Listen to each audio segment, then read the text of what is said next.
universal. Les recordamos que si gustan participar pueden hacerlo directamente en el chat del programa y o dejarnos un correo de voz directamente en redholística.com.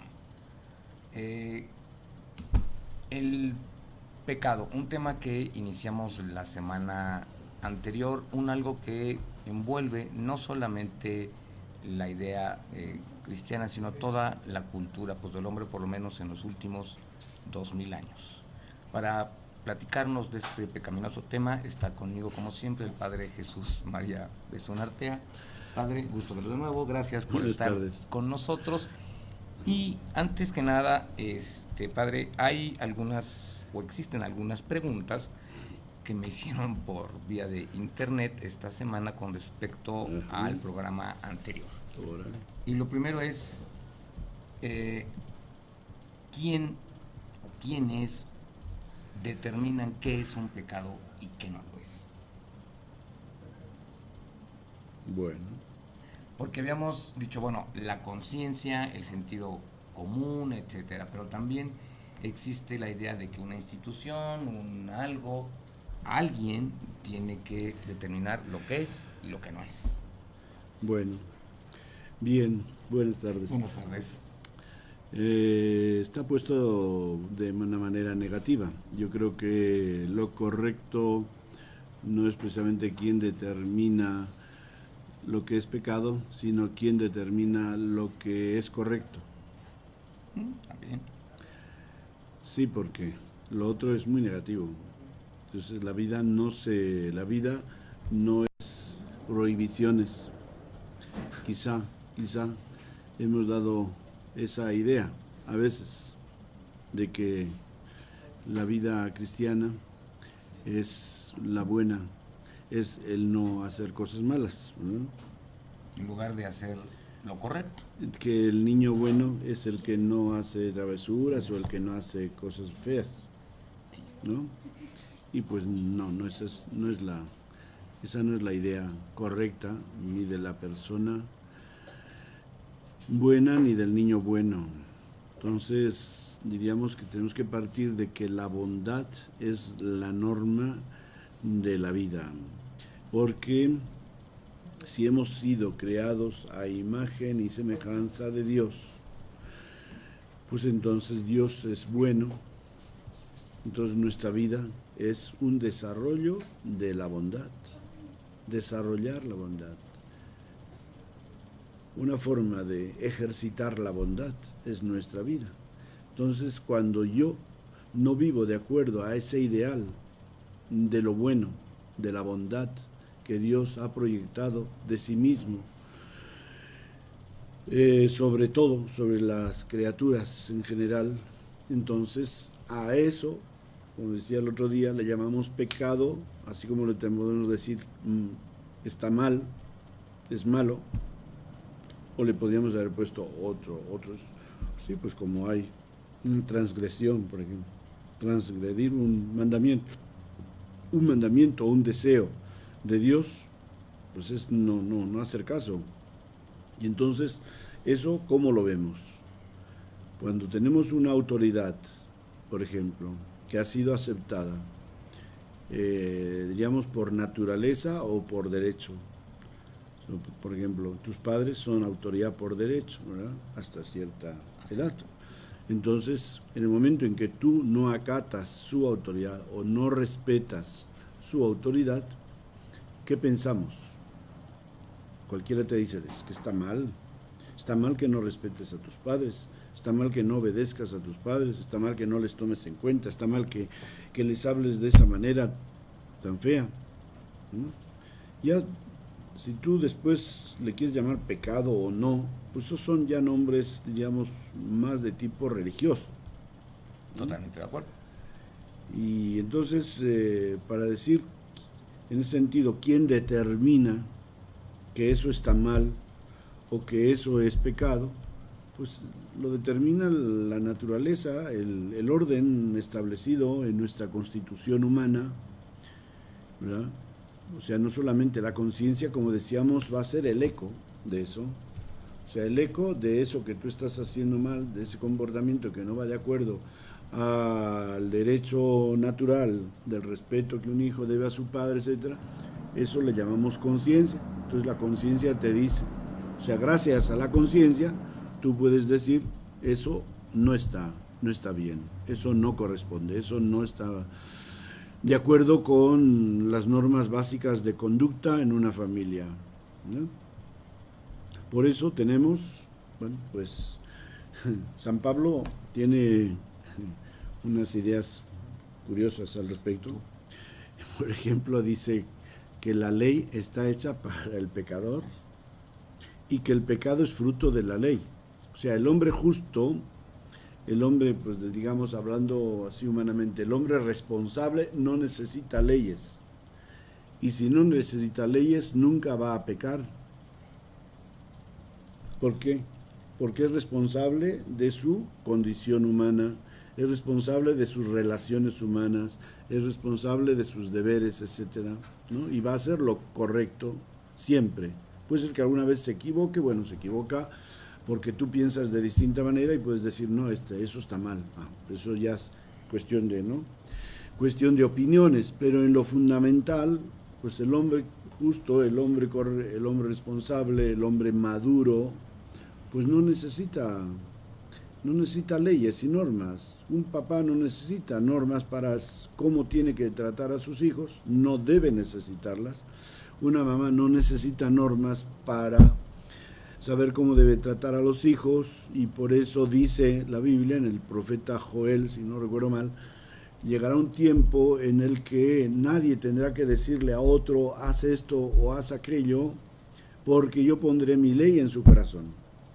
Y esa ley que está en su corazón, que es ese sentido común para juzgar lo bueno y lo malo, me está diciendo a mí, esto es correcto o no es correcto, esto está bien o esto está mal, ¿verdad? Y ya. Bueno, pero como todos los seres humanos no tenemos la misma capacidad de juicio, al parecer, ¿verdad? Hay personas, eso lo vemos, ¿no? O sea, ¿por qué hay personas que tienen capacidad de liderazgo? Pues tienen cualidades diferentes. ¿Por qué hay personas que tienen pues una cualidad de ser, qué sé yo, responsables de una comunidad, un superior de una comunidad religiosa, un alcalde, un presidente municipal? Tienen, además de cualidades de liderazgo, también tienen otras cualidades de saber coordinar, o debieran tenerlas. Bien, no, en teoría, ¿no? En teoría. Ya, luego habrá fallas, pero el chiste es lo de siempre. Si esos que la mayoría juzga, o un grupo numeroso juzga que tienen esas cualidades, no resulta que luego no lo hace, ¿qué será los que no parece que las tengan, ¿no? Pues sería peor todavía, ¿no? Entonces tenemos, para ayudar a esa falta de discernimiento o de juicio sobre lo bueno y lo malo, que puede darse en circunstancias un poquito más difíciles, tenemos lo que llamamos la ley positiva. La ley positiva que existe tanto en el orden legal civil como en el orden moral o canónico religioso, ¿no? Entonces, a través de esos códigos nos dicen ya cosas un poquito más complicadas sobre si está bien o está mal hacerlo, ¿verdad? Pero eso de decir pecado o no, ¿quién te dice que pecas o no pecas? Pues tú te lo puedes decir así, o si quieres no usar esa palabra, no la uses, y di, hice mal, hice bien, ¿verdad? Y como hice mal, perdón, pido una disculpa. Hice bien, pues qué bueno, me siento a gusto. Entonces las normas nos sirven para eso, para tener más claridad sobre si lo que hacemos está de acuerdo con el orden establecido, que en definitiva, como te he dicho en alguna otra ocasión, es tan simple como haz el bien y evita el mal, ¿no? Ahora, la persona que no es capaz de distinguir lo que está bien y lo que está mal, es que le falta lo básico, el fundamento básico del sentido común, ¿verdad? Y esa persona, pues claro, es una excepción. O sea, no se da eso normalmente, pues puede ser personas que tienen un retraso mental, emocional, que han tenido algún problema de crecimiento, de desarrollo, pero en lo general pues cada uno tiene esa participación y esa capacidad de la bondad de Dios y de esa ley que Dios ha puesto en nuestro corazón para saber lo que está bien y lo que está mal, ¿no? ¿Te acuerdas que hablábamos de las conciencias diferentes? Claro, ahí pues ya ves que ahí marca una diferencia, ¿no? Si tú tienes una conciencia laxa, muy abierta, muy, bueno, más que abierta, muy grandota, ¿no? Donde cabe todo y nada, no tiene percepción, es como una conciencia un poco adormecida, ¿no? Que no tiene sensibilidad hacia lo bueno y lo malo. Entonces yo te digo, no seas, qué tarugo eres, ¿no? Y pues no tengo, pues ya está, pues te lo dije porque eres un tarugo, ¿no? Pues Entonces, sí, no tengo conciencia de que te esté ofendiendo. Y otro, pues basta que te diga, no seas tarugo, para que diga, oye, no le digas tarugo. Ya, esa persona, ¿ves?, tiene una sensibilidad mayor, porque ya el hecho de que te diga no seas tarugo, ya siente que estoy ofendiéndote. Y yo te digo... es la diferencia entre insulto y definición, ¿no? Hay quien sí lo podríamos definir así. Pero padre, también otra de las preguntas que incluso me hizo mi papá, que es parte de nuestro auditorio, es, la idea del pecado o del mal o de lo que está mal hecho, también desafortunadamente durante la historia de la humanidad ha sido empleada por instituciones, por gobiernos, desafortunadamente por la Iglesia, también como medida de coerción. ¿Qué tanto esto ya existe o no en la idea de la Iglesia en el siglo XXI? Ay, sí. Bueno, pues contra eso ataca Jesús en el Evangelio mucho, Sí. ¿no? Contra los fariseos que dice cargan o ponen carga sobre los hombros de la gente sencilla, de la gente fiel, ¿no? Diciéndole no puedes hacer esto y no puedes hacer aquello, etcétera, etcétera, ¿no? O sea, por ejemplo, sobre los mandamientos, pues existía toda una casuística de bueno, trabajar, honra, si el mandamiento dice santifica el nombre de Dios, ¿verdad? Ya está, santifica el nombre de Dios. Pero ahora vienen toda esta gente, doctores y gente como en nuestro caso, teólogos morales, etcétera, que se ponen a discurrir, bueno, ¿y qué es santificar el día del Señor, ¿no? Y que él va en contra de santificar el nombre del Señor, ¿verdad? Entonces, pues ahí se ha originado toda esa casuística, se llama, como existe una casuística en el Código Civil igual, ¿no? De si esto o no, lo otro de más allá, si te obliga, si tienes culpa, no tienes culpa, cómo lo hiciste, si en este caso le puedes dar la vuelta, ¿no? Etcétera. Entonces, pues digamos que así como en el Antiguo Testamento, en el pueblo judío existe todo este grupo de gente, ¿no?, que llamamos que si doctores de la ley, fariseos, levitas, que son los que manejan todo esto, pues también en la Iglesia ha existido el grupo de la teología moral o teólogos morales y luego el derecho canónico, ¿no? Entonces estas son las dos áreas a través de las cuales se ha ido determinando y decidiendo qué cosas sí y qué cosas no, qué cosas se consideraban buenas y qué cosas se consideraban malas, ¿no? Y también se ha discutido mucho y se ha escrito mucho. Por ejemplo, mi profesor de teología moral había hecho su tesis doctoral sobre el descanso sabático, el descanso dominical, ¿no? Imagínate, pues en su tiempo sería en los años 50, por ahí, pues eran temas que pues hoy día miramos de otra manera esas cosas y no nos hacemos tanto problema, porque es que, bueno, pues no sé, está ahí el tema de qué es antes el huevo o la gallina, ¿verdad? En el sentido de que, ¿por qué esta gente tenía que hablar tanto de eso, preocuparse tanto de de si pecado o no pecado, de, por ejemplo, al hablar de santificar o guardar el día del Señor, por supuesto entraba la misa como obligación, ¿verdad? Y una obligación grave, ¿no? De tal manera que decían que no iba a misa el domingo, luego cometía un pecado mortal, ¿verdad? Y luego venía el tema del trabajo, de tal manera que luego los trabajos no todos eran iguales, ¿no? Lo cual es una tontería, así, dicho con pocas y sencillas palabras, ¿no? De tal manera que el campesino no podía trabajar en el campo, pero el profesor sí podía preparar sus temas y sus... No, en la escuela no, pero en privado sí. Podía preparar sus lecciones, etcétera, podía estudiar, etcétera. Y entonces, ¿a qué? ¿Por qué esas diferencias? ¿Quién ha dicho que el trabajo manual? Pues entonces, el trabajo manual se consideraba trabajo servil y estaba prohibido. El trabajo intelectual, ese no estaba prohibido porque era un trabajo como más noble, ¿verdad? Entonces, pues todo eso, todas esas cosas que hoy día ya no se hablan, supongo que no están en el tapete en ese sentido, y no se cuestiona tanto. La gente hoy día pues trabaja y no tienen esa conciencia de pecado, sobre todo en la casa, hacer quehaceres de casa.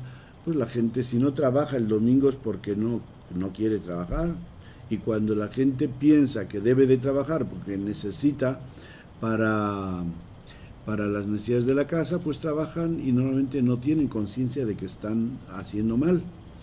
Es una cosa en cierto modo buena, porque se están liberando de esa conciencia así de pecado. Tan cuartante, ¿no? ¿Verdad? Sí. Y por otra, claro, lo malo de eso es que se descuidan otros valores. O sea, en ese sentido también santificar el día del Señor no es solamente que te lo pases rezando o que te vayas a misa y ya lo demás tirado en el sofá de la casa sin hacer nada. No, se trata de que sea un día en el cual tú hagas actividades dedicadas a valores espirituales, a cultivar tu vida espiritual. También que así como de lunes a viernes o de lunes a sábado estás cultivando necesidades o trabajando para satisfacer necesidades corporales o intelectuales, si eres un profesor o maestro, este día, el día por ejemplo del sábado, pues es más bien para descansar, ¿verdad? Físicamente, relajarse, y el domingo es para descansar en el Señor, para nosotros, descansar en el Señor. Entonces, si vas a misa, bueno, pues tradicionalmente la Iglesia todavía mantiene la norma de que hemos de ir a misa el domingo. Y yo veo pues que la gente mayor todavía tiene esa conciencia bastante fuerte de que no ir a misa el domingo, a veces exageradamente la tienen, pues es un pecado grave, ¿verdad? Pero la gente joven ya no, y te digo gente joven que de 40 para abajo ya no tienen esa conciencia, o sea, han ido viendo las cosas de una manera más normal, más humana, ¿no? No de que estés ahí todo pendiente, de cumples al pie de la letra la ley, etcétera, y todo depende de si vas a misa o no vas a misa. El chiste es que estés en la iglesia y luego ¿qué haces? No, pues ya cumplí, ¿no? De ahí la famosa el cumplimiento, ¿verdad? El cumplimiento. El cumplimiento. ¿Verdad? Porque no hay una realidad. O sea, tú has ido a misa por darle gusto a tu mamá, o por satisfacer tu conciencia de que te dice que si no vas a pecar, y estás ahí presente en la iglesia, pero celebras tú, te unes, estás participando en todo eso. Entonces no, eso es un cumplimiento, es una mentira. Lo que habíamos dicho en otros programas, Dios no nos pone requisitos de que tienes que ir el domingo a misa y esto, o sea, Dios te dice, aquí está el camino del bien y aquí está el camino del mal, elige cuál quieres tú. Pero no cumples requisitos. Requisitos normales, no de ese tipo. casuístico, ¿no? Requisito es que dices, tú quieres ir a Cuernavaca, ¿qué requisito? Pues que no te salgas de la carretera, Sí. Que te vayas que primero por la respetes carretera. las líneas, que respetes los semáforos, etcétera. Son cosas de sentido común. ¿Por qué? Pues porque tienes que combinar con otras personas y de pronto alguien va a cruzar la carretera. ¿Y qué pasa cuando uno no respeta eso? Pues que vienen los accidentes.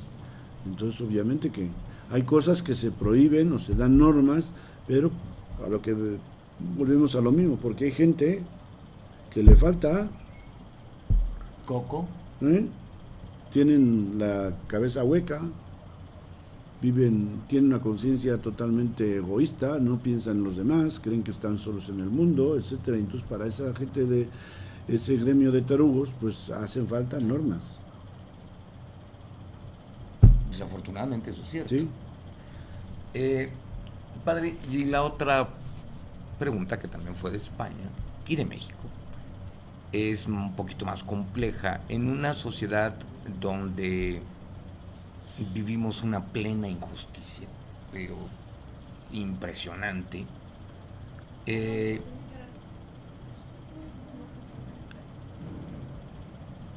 que hacer el mal o pecar, como queramos considerar, es permitir que esto siga siendo. El no levantar una voz, el no decir, el no participar en contra, no siendo que nos vayamos a la revolución, ¿verdad? Es una tontería, pero sí el no señalar la injusticia, la desigualdad, la explotación de los seres humanos actuales por las minorías de otros seres humanos. Algo en la conciencia del hombre le dicta que tiene que hacer algo. Sí. Desde su trinchera, yo no siento que nos volvamos activistas o terroristas, pero sí algo tiene que hacer, fundamentalmente crear conciencia. No hacerlo sí es hacer un mal. Sí, el tema es cómo ir hacia eso, ¿verdad? Porque la iglesia tiene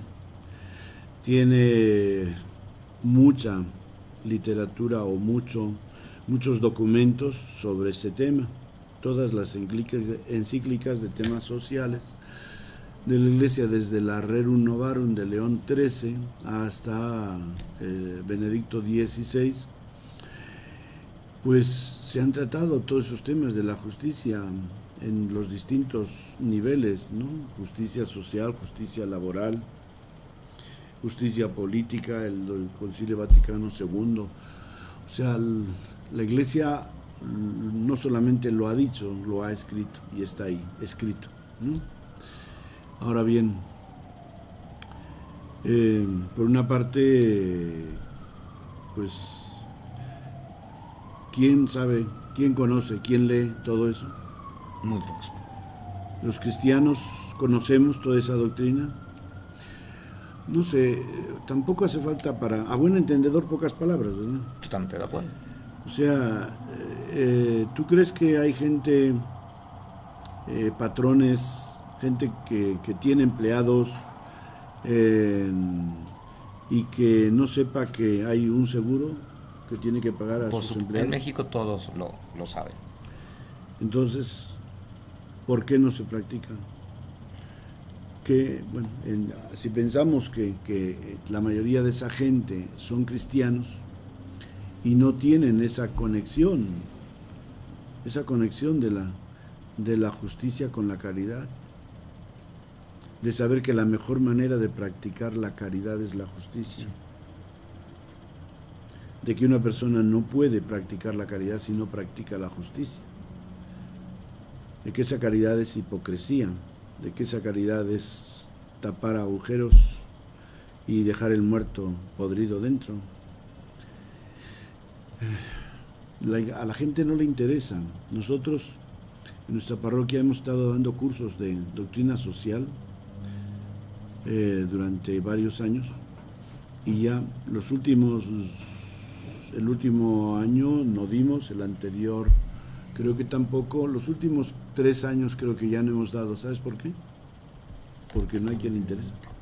No hay auditorio. La última vez, el último año que quisimos darlo, pues creo que había 3 personas de esas que participan en todos los cursos de la parroquia.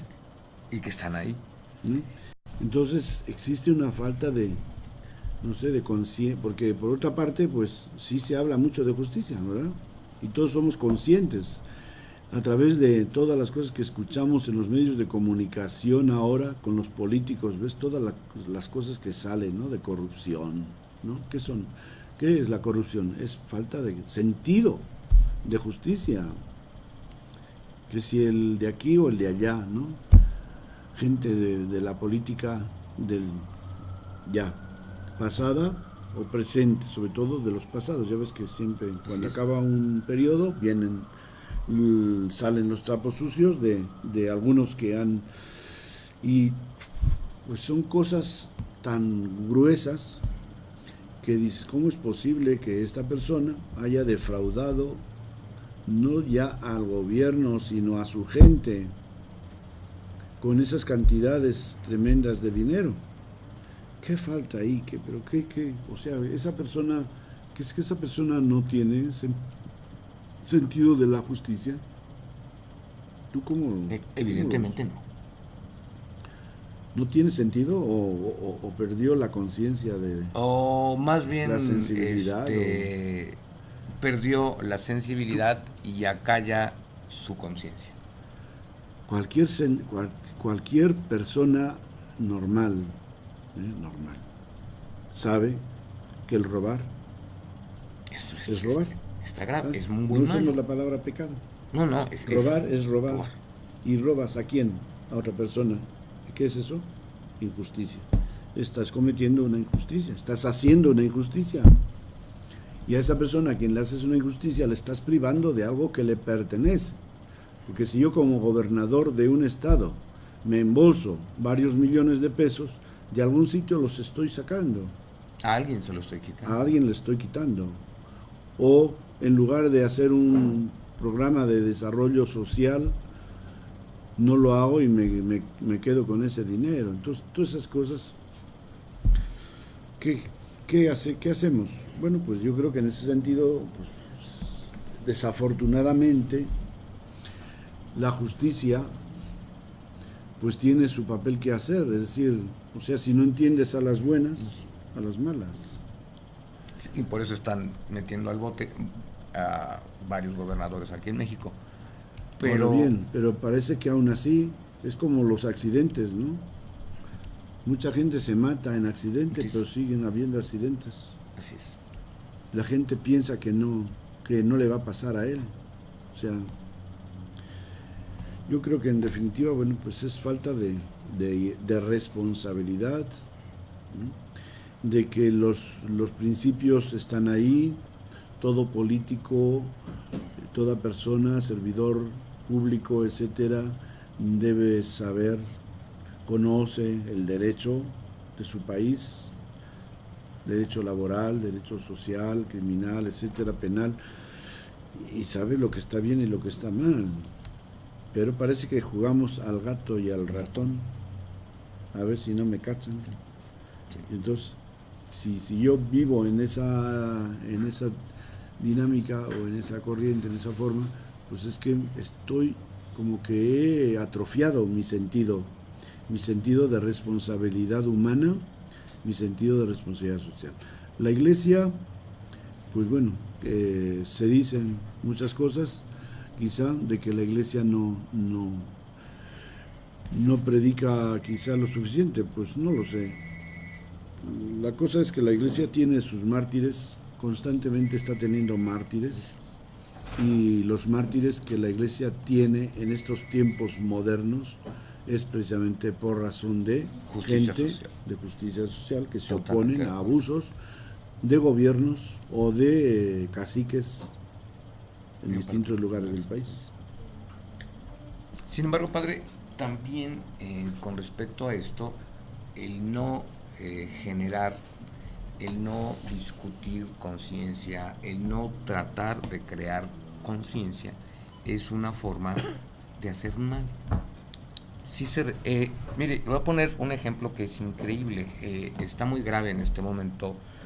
El único político en el mundo al cual yo admiro, seriamente, que a través de una campaña de crear conciencia, de crear información, de difundir la injusticia tan increíblemente inhumana y grave que había en su país, logra cambiarlo todo completamente sin un hito de violencia. Es Nelson Mandela.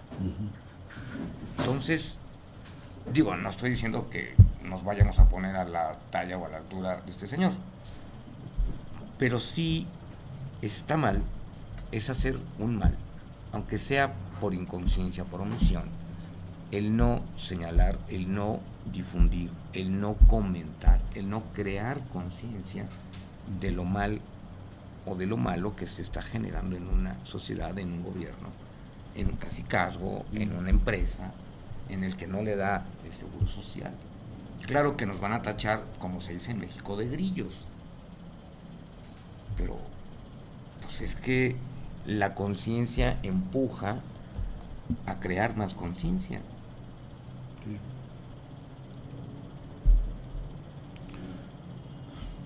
Y así, pero pues el ambiente puede mucho, ¿no? Y la corrupción, el miedo, las amenazas que algunos políticos o gente que está en el servicio público reciben, ¿no? Engaños, ofrecimientos de ventajas o de pagos, compensaciones, etcétera, ¿no? Todo eso, hay toda esa corrupción.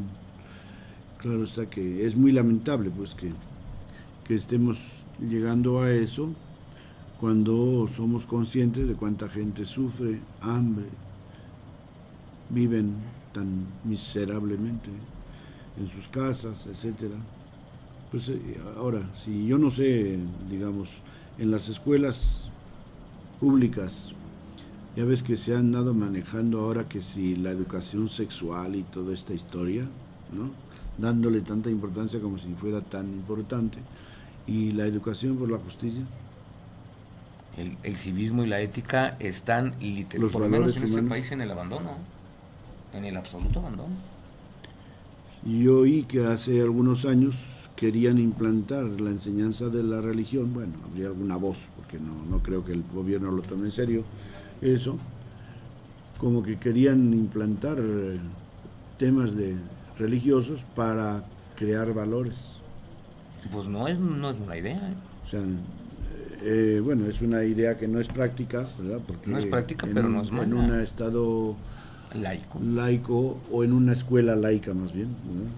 En el estado laico puede haber escuelas confesionales como las que tienen los religiosos o la iglesia, ¿verdad? Y ahí pues el que quiere va y va a eso, como si tú quieres ir a estudiar a la Panamericana o vas a la UNAM. Bueno, pues ya está, vas. Y ya sabes lo que quieres, que buscas, pues vas a eso, ¿no? Entonces tú quieres una educación religiosa, pues vete a una escuela donde se da. Hasta el gobierno podría, es una cosa un poco utópica, ¿verdad? Pero el gobierno, me parece totalmente lógico que cualquier gobierno, por muy laico que sea, dijera, bueno, aquí les construimos una escuela para los católicos, otra escuela para los testigos de Jehová, en otro punto de la ciudad otra escuela para los musulmanes, otra escuela para los budistas, y que ahí vaya la gente que quiere recibir esa clase de educación, porque eso es, el Estado laico no interfiere, sino que promueve los derechos de sus ciudadanos, y uno de los derechos de los ciudadanos es el cultivar valores religiosos.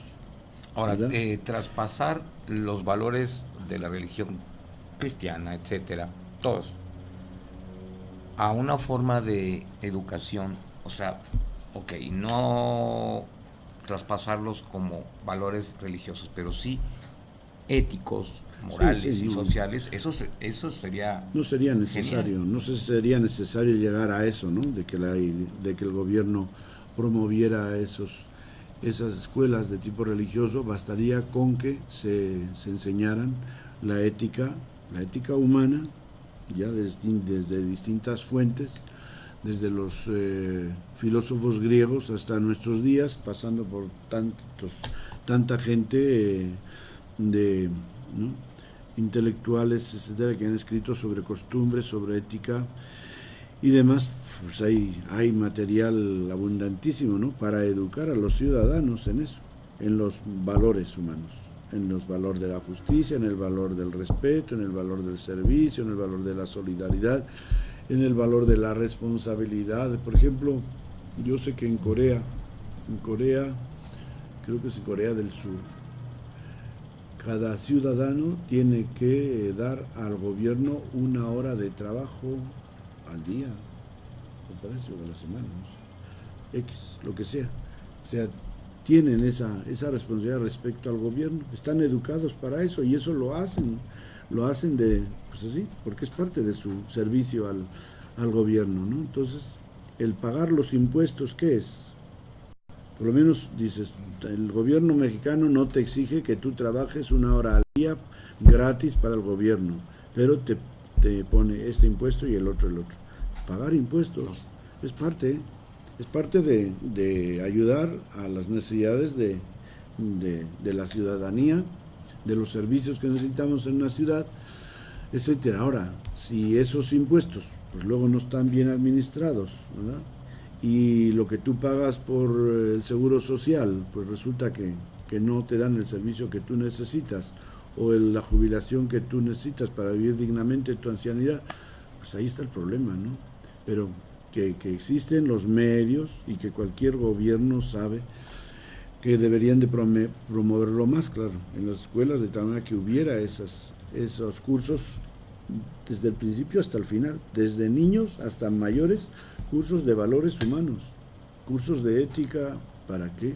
Nos interesa a todos tener una ciudadanía. O sea, vamos a resolver los problemas con cárceles, con policías, con la pena de muerte. Mejor con educación, ¿no? Pues mucho más práctico y realista y humano es en la educación, a través de educar a la ciudadanía en valores humanos, concretamente en la justicia, en la convivencia humana, en el respeto, tantas cosas maravillosas que como tenemos, por ejemplo, hoy, sabes que es el Día del Orgullo de la Diversidad de Género, Día Internacional. No, la verdad es que no sabía. Así le llaman. Mañana hay una marcha por ahí, por Reforma, hasta el Zócalo. Creo, no sé si es de la calle Génova hasta el Zócalo. Yo estaba invitado a participar. Por cierto. Pero pues para empezar estoy muy ocupado, tengo muchas cosas que hacer el sábado, ya se lo dije a quien me invitó, pero yo hoy les escribí en mi página de Facebook, digo, no estoy de acuerdo con decir Día del Orgullo de Diversidad de Género. Yo creo que sería mucho más práctico y mucho más benéfico decir Día de la Dignidad de Diversidad de Género, que no del orgullo, porque el orgullo nos hace antipáticos, nos hace odiosos. Y es una forma de confrontación. Provoca la confrontación, que es lo que pasa cuando estos grupos van en ese plan de orgullo, de desafiar a la ciudadanía, se ganan más la antipatía. El hablar de dignidad, eso para mí creo que hay que trabajar en esa línea, ¿no?, de promover la dignidad de toda persona humana, de lo que ya hablamos el día que hablamos de la homofobia, ¿no?, de que todo ser humano, independientemente de sea chico, grande, pobre o rico, hombre, mujer, transexual, gay, lo que sea, ¿qué más da? Es una persona humana con una dignidad, creado a imagen y semejanza de Dios para nosotros los que creemos en Dios, pero para los que no creen, por lo menos con la dignidad de ser un ser humano, con los mismos derechos que todos los demás, porque todos venimos a este mundo desnudos. Así es. Todos. Desnudos y solos. Y entonces, o sea, ¿qué es lo que te da derechos? El que nazcas en una familia X o nazcas en la otra familia, eso te hace que tengas más derechos. Así es. Desafortunadamente. Parecemos coros, sí. A ver, otra vez. Desafortunadamente. ¿no? Y eso pues no es la realidad. La realidad es que todos los seres humanos tenemos el mismo origen y tenemos la misma dignidad. Y no porque yo diga que soy gay, voy a tener menos dignidad que tú, que eres un macho, ¿no? Heterosexual. Un heterosexual. Padre, ¿no? Ahora, aquí viene entonces una pregunta relativa a la conciencia. ¿Quién puede pecar? ¿Se puede pecar? ¿No se debe pecar? ¿O elijo o no el pecar? ¿O elijo o no hacer el bien? Claro. O, en su caso, hacer el mal, por supuesto. Claro. Tú eliges. Tú eliges porque tienes ante ti una serie de oportunidades, ¿verdad? Y esas oportunidades tú las enfocas, para ponerlo así de una manera más simple, con siete espejitos, ¿no? Esos 7 espejitos son las 7 pasiones, mal dichas pecados capitales. Ya, ¿ves? Hay pecado y pecado y pecado, ¿no? Pasiones, que son fuerzas que te empujan a vivir, a realizarte, entonces, en esos espejitos se reflejan las situaciones de la vida, y entonces va a depender de qué clase de reflejo tú percibas, benévolo o malévolo, el que tú reacciones de una manera o de otra. Ciertamente que es un misterio esto, ¿verdad? En el sentido de que tú conoces gente que dices que es buena gente. ¿Cómo no? Esa expresión española, digo, de la lengua española, mexicana, española, de buena gente, pues es una manifestación precisamente de cómo existe una bondad natural, ¿no? ¿Por qué uno es buena gente y el otro es un cascarrabias? ¿Qué habrá pasado ahí en esa persona? ¿Qué le sucedió para que terminara siendo así? Tú sabes que los filósofos decían, los antiguos, aquellos de tiempo, al menos los romanos, decían que nosotros nacemos con la mente en blanco. Tanquam tabula rasa, la expresión, ¿verdad? Como una tabla de cera en la cual no se ha escrito nada. Pero desde el momento en que tú fuiste engendrado en el seno de tu madre, se comenzó a escribir ahí, así como esos aparatitos que van marcando ahí una serie de impresiones, ¡pum!, de pronto, ¿no? El día que tu mamá se enojó, ¡pum!, tuviste un susto. Como electroencefalógrafo, ¿no? El día que tu mamá tuvo una gran alegría, también ¿no? Y así. El día que tu mamá cantaba, pues tú también lo sentías. El día que lloraba, también. Entonces, nuestra vida se va marcando a través de todas estas circunstancias, de tal manera que ya cuando ese niño o esa niña nace en un ambiente de violencia, o en un ambiente de benevolencia, en un ambiente de cariño, de amor, de respeto, etcétera, pues ¿qué es lo que va? ¿Dónde aprende esa persona eso? Ahí, ¿no? Desde el y inicio. luego, pues si yo estoy acostumbrado a, como decía aquel, no te fíes ni de tu padre, si me educan con eso, ¿qué? Así ¿Cómo voy? ¿Qué se va a reflejar en mi espejito? Se va a reflejar que en el momento en que tú me mires un poco raro, yo te diga, ¿qué me ves, güey? Sí. Y ya me pongo a la defensiva o a la ofensiva. Con un serio resentimiento por la vida. Y así hay muchas, pues nos dicen los psicólogos, sociólogos, que los criminales, la gente que se dedica al crimen, pues muchos de ellos son como querer vengarse de la sociedad. Sí, es el clásico resentimiento social. Resentimiento social. Entonces, eso es lo que va creando esas distintas formas de actuar en las personas, que la educación que hemos ido recibiendo desde el seno de nuestra madre hasta después, cuando ya hemos recibido una educación y nos hacemos autónomos sea por la edad, sea porque se escapan de casa, pues ya la persona ya está ya codificada, ¿verdad? Y ante ciertas formas de conducta uno reacciona de una manera, ¿cierto? Si alguien me tiende la mano, pues a lo mejor, imagínate que yo voy a subir una escalera o voy a cruzar un barranco y tú me das la mano, ¿verdad? ¿Qué te puedo tener dos reacciones? Una, decirte gracias, de agarrar la plancha, y otra, te puedo decir, ¿qué crees? ¿Que soy un viejo que no puedo caminar o qué? ¿Verdad? Me siento ofendido. ¿De dónde viene eso? Eso me lo fabrico yo. Bueno, no me lo fabrico, eso lo llevo yo dentro. El modo de reaccionar ante eso es porque dentro de mí se ha ido fraguando un modo de relación humana, positiva o negativa hacia los demás.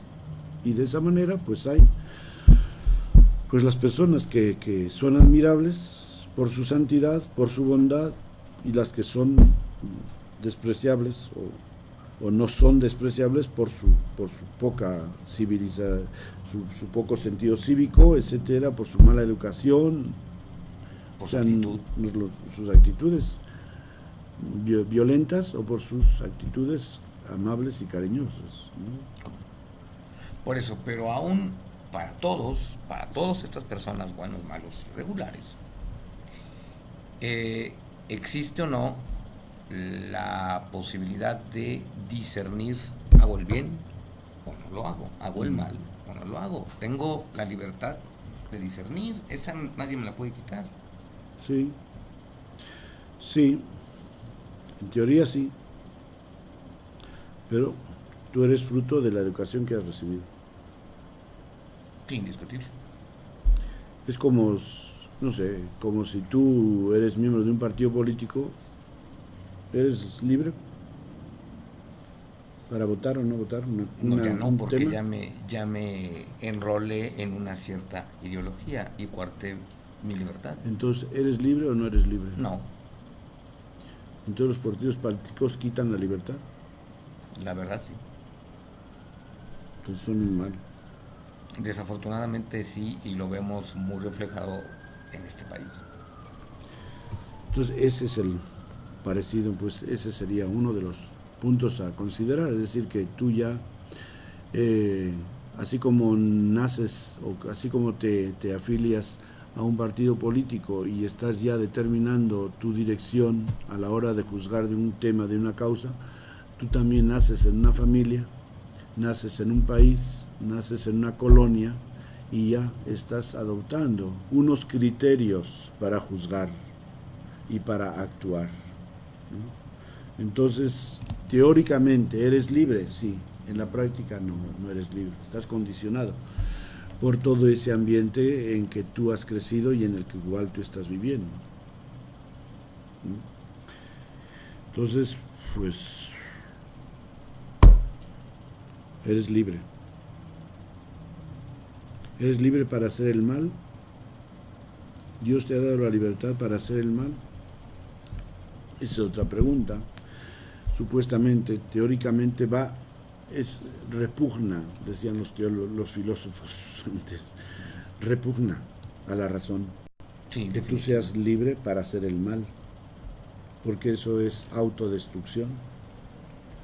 Y esa autodestrucción igual sea contra ti que sea contra los demás, porque tú eres parte de una humanidad y lo que tú haces contra la humanidad lo haces contra ti.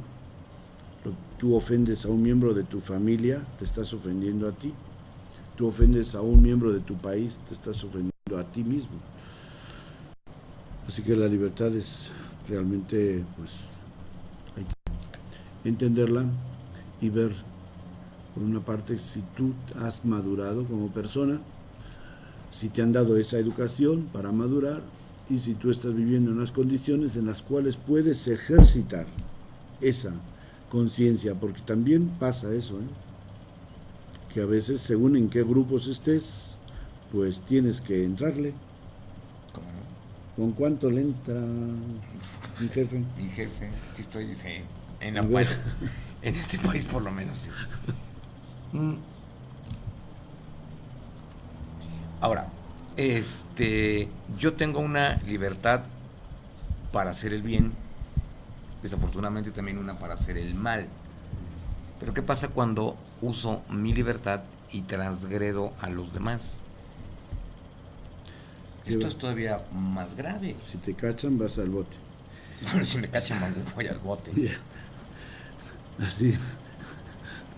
Aquí dice en el Vaticano II, dice, el hombre persuadido por el maligno, que ya es una concepción religiosa, ¿verdad?, abusó de su libertad desde el comienzo de la historia, levantándose contra Dios y pretendiendo alcanzar su propio fin al margen de Dios, negándose con frecuencia a reconocer a Dios como su principio, ha roto también el debido orden con respecto a su fin último y al mismo tiempo toda su ordenación en relación consigo mismo, con los demás hombres y con todas las cosas creadas.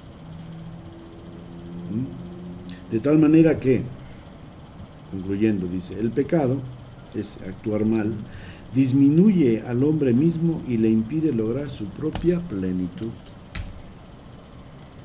Tres frases que lo dicen bastante muy claramente, ¿no? Contundentes.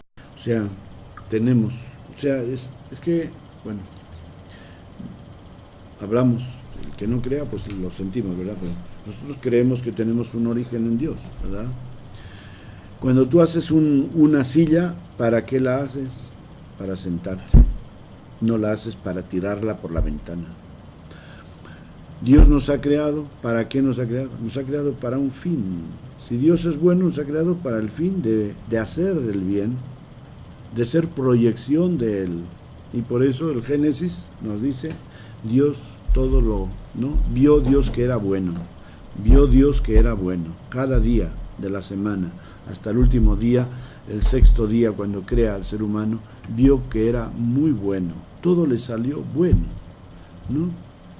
Pero luego, como dice aquí, viene persuadido por el maligno.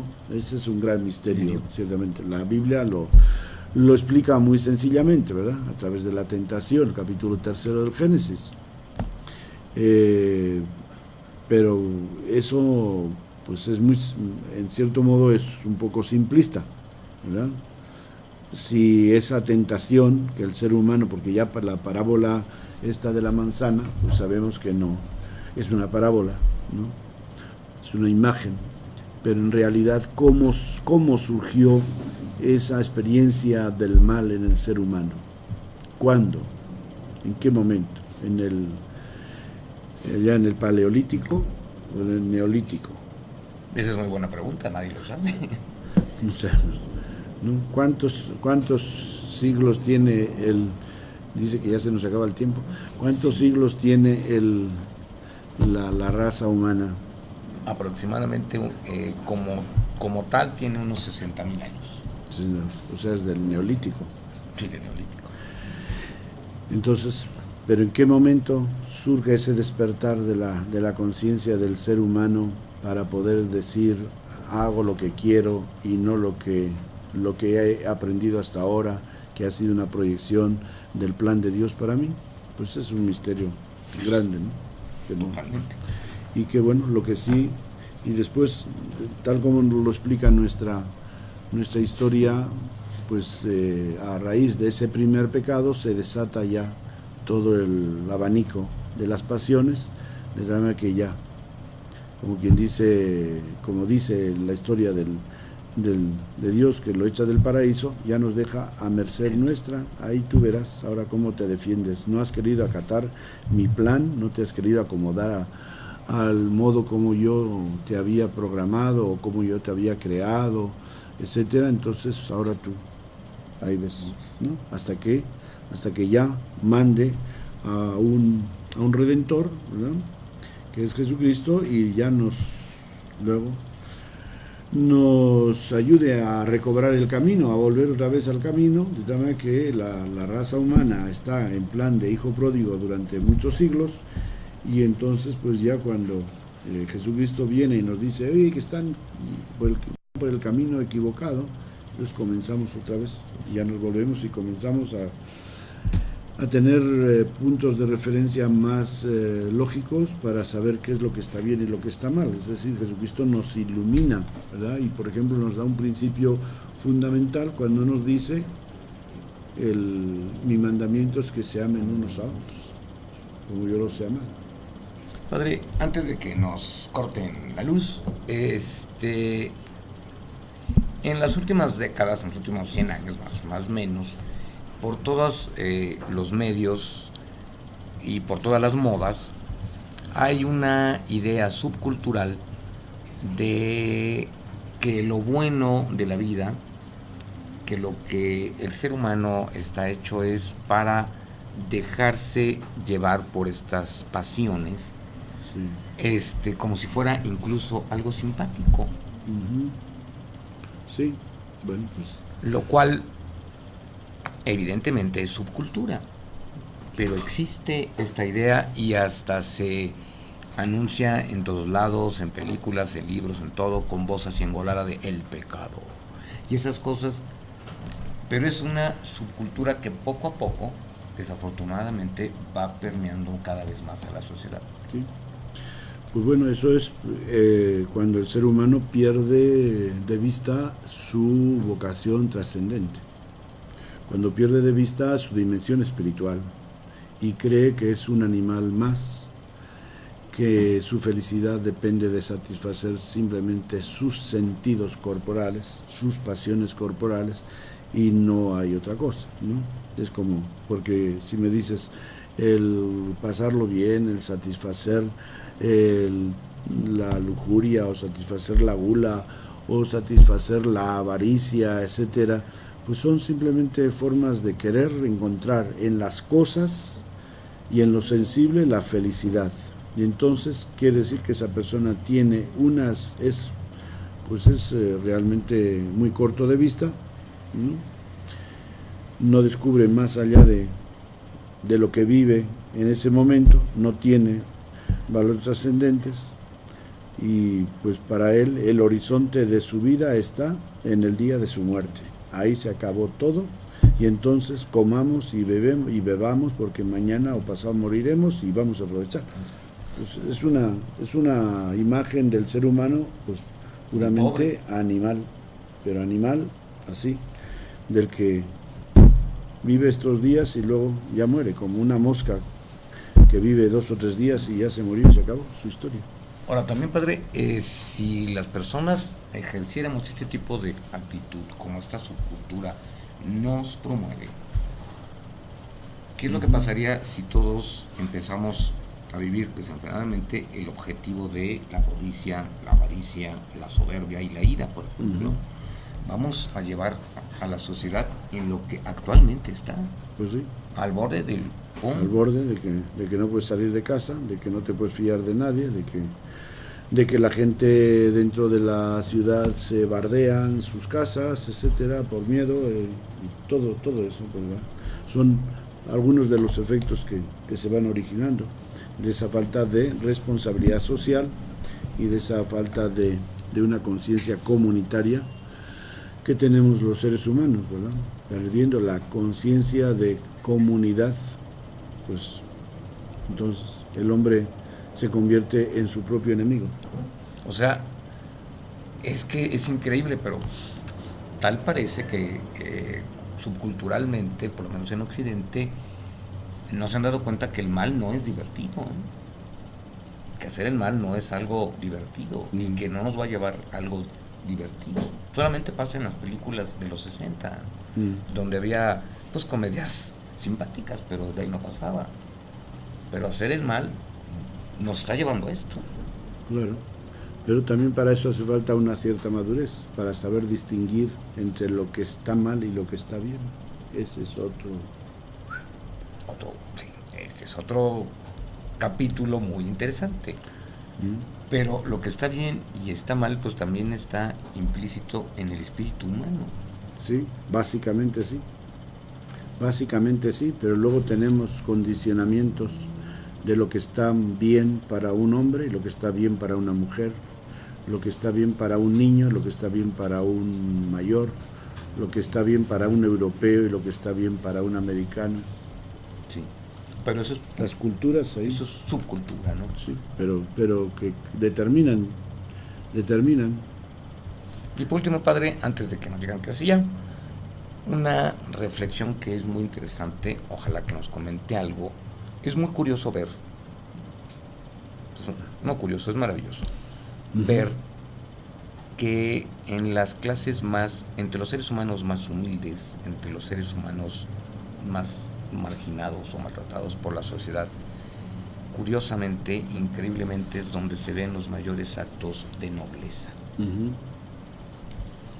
Pues sí, lo cual quiere decir que el ser humano pues todavía no está tan corrompido, ¿no? Y que todavía hay, el ser humano todavía nace con una capacidad de bien y que según donde lo pongamos y lo cuidemos, pues es capaz de hacer el bien. Entonces ahí está la responsabilidad que tenemos todos, tanto en las comunidades religiosas como en la sociedad, de crear ambientes donde el ser humano vea el bien y aprenda el bien. Los medios de comunicación, imagínate lo importantes que son, pero si en los medios de comunicación lo único que escuchamos en las noticias son la violencia, o en las películas lo que vemos es la violencia, la corrupción de cualquier tipo, entonces eso crea el ambiente. Bueno, pero es que también los medios de comunicación alaban como nuevos valores el ser violento, por ejemplo. Hay que ser violento porque eso es bueno, hágame favor, pero En es la una práctica. realidad. En la práctica. Que es lo que paga. Eso es lo que pasa. Y curiosamente, hablando de grupos muy marginales, llama también la atención de algo. Entre los medios, incluso penitenciarios, existe un código de comportamiento y un código que no tolera ciertas cosas. Sí. Todos sabemos, y es de sobra más que conocido, que lo peor que le puede pasar a un ser humano es caer en la cárcel siendo un violador, Sí. porque todos lo odian, automático. Puede ser Ya dice la niña que acaba. que ya le cortemos, o sea, sí existe en el ser humano, en el peor, Sí, o en el peor, un sentido de qué es el bien y qué no. de que hay cosas peores que otras. Sí, por supuesto. Pues muchísimas gracias por estar con nosotros, nos vemos en 8 días, pásenla bien, buenas tardes aquí en México, buenas noches allá del otro lado del Atlántico y los esperamos. Gracias, padre. Buenas noches. Buenas noches allá.